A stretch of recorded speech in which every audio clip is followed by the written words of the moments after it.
Summary of the automatic Millionaire जिसे लिखा है डेविड बाग ने। और इस समरी की अगर बात की जाए तो हर कोई मिलेनियर बन सकता है, यकीन मानिए, क्योंकि ये सच है। ये समरी आपको सिखाएगी कि कैसे $5 जैसा छोटा अमाउंट भी आपकी जिंदगी को बदल सकता है। सबसे पहले आपको हम लाटे फैक्टर के बारे में बताएंगे। दूसरा, आपको ये सिखाया जाएगा कि हमें दूसरों से पहले खुद को पे करना है। तीसरा, आपको इसे ऑटोमेटिक कैसे बनाना है वो सिखाया जाएगा।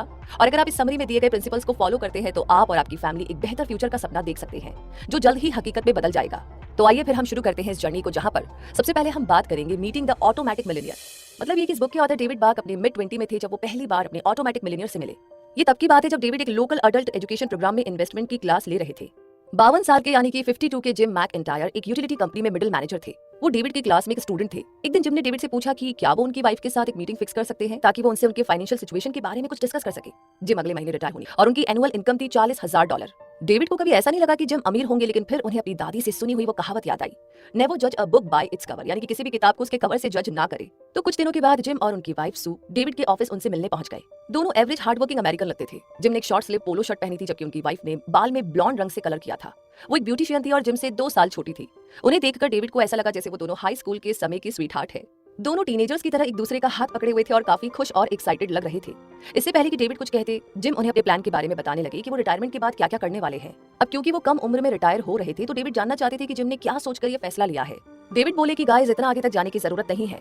ज्यादातर लोग जिनसे मैं मिला हूँ वो अपने अर्ली 50s में भी रिटायर होने की नहीं सोच पाते। डेविड की बात सुनकर जिम और सू ने एक दूसरे की तरफ देखा। जिम ने कहा, तो आपको नहीं लगता कि हम लोग अमीर हैं? यही तो मैं जानना चाहता हूँ कि आप खुद को अमीर कैसे बोल सकते हो? डेविड ने जवाब दिया। दोनों ने डेविड को अपने फाइनेंशियल डॉक्यूमेंट दिखा दिए। पहली चीज जो डेविड ने नोटिस की वो ये थी कि उनके ऊपर कोई कर्जा नहीं था, यानी जीरो डेट। मैकइंटायर कभी कोई उधार लेते ही नहीं थे। दोनों के 2 बच्चे थे जो कॉलेज की पढ़ाई पूरी कर चुके थे। उनके अपने भी 2 घर थे। एक में वो लोग रहते थे जिसकी वैल्यू थी $4,50,000। उनका दूसरा घर एक रेंटल प्रॉपर्टी था जिसकी वैल्यू $3,25,000 थी। डेविड को ये भी पता चला कि उन्होंने अपने दोनों घरों का लोन भी पूरा पे कर दिया था। उनके रिटायरमेंट अकाउंट में जिम के पास $6,10,000 और सू के पास $72,000 का बैलेंस था। ये पैसा उनके 401 अकाउंट में सेव था, यानी कि इंडिविजुअल रिटायरमेंट अकाउंट। साथ ही उन्होंने $1,60,000 के म्युनिसिपल बॉन्ड भी ले रखे थे और इसके साथ इन दोनों के बैंक के सेविंग अकाउंट में $62,500 कैश पड़ा था। डेविड हैरान थे। कुल मिलाकर के मैकइंटायर की नेट वर्थ $2 मिलियन के करीब पहुंचती थी, यानी वो अमीर लोग थे। उन्हें अपने इन्वेस्टमेंट पर इंटरेस्ट मिलता था और अपने रेंटल हाउस से हर साल उन्हें $26,000 की कमाई होती थी। अब डेविड की समझ में आया कि क्यों जिम जल्दी रिटायर होना चाहते हैं। डेविड उनसे काफी इंप्रेस हुए। वो उनकी वेल्थ प्लानिंग का सीक्रेट जानना चाहते थे। क्या आपको कुछ खानदानी पैसा भी मिला है? डेविड ने पूछा। जिम ने कहा, नहीं, उन्हें अपने पेरेंट्स से कोई जायदाद नहीं मिली, बल्कि उनके पेरेंट्स ने उन हर हफ्ते मैं आप जैसे लोगों से मिलता हूँ जो मेरी क्लास में आते हैं। ऊपर से वो लोग अमीर लगते हैं पर उनमें से ज्यादातर गरीब होते हैं। उनमें से एक आदमी तो ब्रांड न्यू पॉर्श गाड़ी लेकर आता है और रोलेक्स की घड़ी पहनता है। उसके ठाट बाट देखकर डेविड को लगा वो काफी अमीर होगा। और जब उन्होंने उसकी फाइनेंशियल स्टेटमेंट देखी तो पता चला कि उस आदमी को अपने $1 मिलियन वाले घर का $8 लाख का लोन पे करना था और उस पर $75,000 का यानी कि $75,000 का क्रेडिट कार्ड का उधार भी था।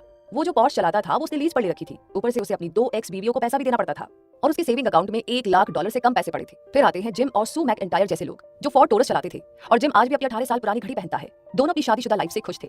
उनके बच्चे भी सक्सेसफुल थे। कुल मिलाकर के उनकी लाइफ में कोई स्ट्रेस या टेंशन नहीं था। इसलिए जिन और सू जल्दी ही रिटायरमेंट लेने की सोच रहे थे। आखिर आपका सीक्रेट क्या है? डेविड ने पूछ लिया। तो कपल ने कहा कि डेविड पहले से जानते हैं कि सीक्रेट क्या है और वो ये सीक्रेट हर रोज अपनी क्लास में पढ़ाते भी हैं। तो जो पहला स्टेप है वो है खुद को पहले पे करो, यानी सबसे पहले खुद के फ्यूचर के लिए पैसा इन्वेस्ट कीजिए। जैसे ही आपको सैलरी मिले उसमें से कुछ परसेंट अपने 401 अकाउंट और बाकी के इन्वेस्टमेंट में सेव कर दो। सेकंड स्टेप आता है अपने लाटे फैक्टर पर नजर रखो।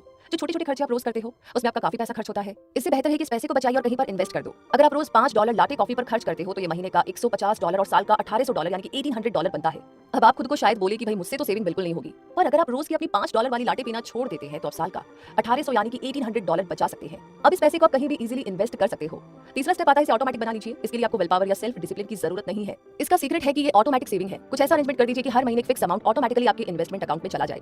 इससे पहले कि आपको बाकी चीजों पर पे करना पड़े, आपकी इन्वेस्टमेंट का पैसा पहले से कट चुका होगा। आपको सिर्फ एक बार ऑटोमेटिक सेविंग ऑप्शन सेट करना है, फिर अगले मंथ से खुद आपका पैसा इन्वेस्टमेंट अकाउंट में चला जाएगा। विल पावर और डिसिप्लिन ह्यूमन नेचर के हमेशा खिलाफ रहा है, लेकिन अगर आपने सेविंग ऑटोमेटिक कर दी है तो आपके पैसे फालतू खर्च नहीं हो पाएंगे।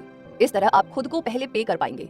किसी भी टैक्स या बिल को पे करने से पहले आपकी सैलरी आपके 401 या इंडिविजुअल रिटायरमेंट अकाउंट में जा चुकी होगी। आप चाहो तो स्टॉक्स, म्यूचुअल फंड या इंडेक्स फंड में भी इन्वेस्ट कर सकते हो।